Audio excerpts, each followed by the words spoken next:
gonna do something. I'm gonna get super weepy-eyed over America right now. Something I never thought that I would do on the show. You know, when you look at the Declaration of Independence, it says, you know, we hold these truths to be self-evident that all men are created equal. Now, obviously, if you're Black like me, there are problems with the document in terms of the way your people were treated and have been treated here for generations. But it's very important to understand that says men, humans. It doesn't say Americans. It says that our entire way of life, our entire government is undergirded by a belief in human rights. Meaning, if you happen to find yourself in America, then you are entitled to treatment that is different than if you find yourself in China or in Russia or in Germany in 1939 or any of those places.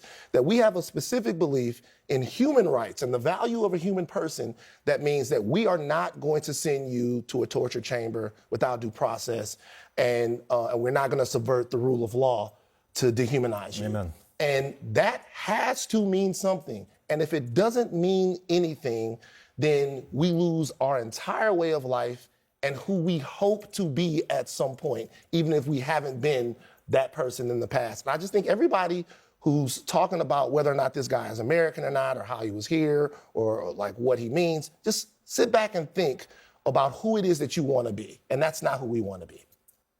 If you're standing on American soil, you're allowed to claim asylum. And the scariest thing is that how can El Salvador ever let this man back? We paid them $20,000 to take him. No one comes out of this place because you think El Salvador? And I've been to El Salvador. I've done stand-up there because we have troops there, because we're still doing the drug war there. The drug war is still in progress. I played at military bases in El Salvador. They're not going to let this man out to come talk to American media about what conditions are like in there. And this man has a wife and kids. He has an autistic son. And we have renditioned him like it's 20 years ago to a gulag for torture with no plans to get him back. Stephen Miller calls the judge a Marxist judge who now thinks she's the president of El Salvador.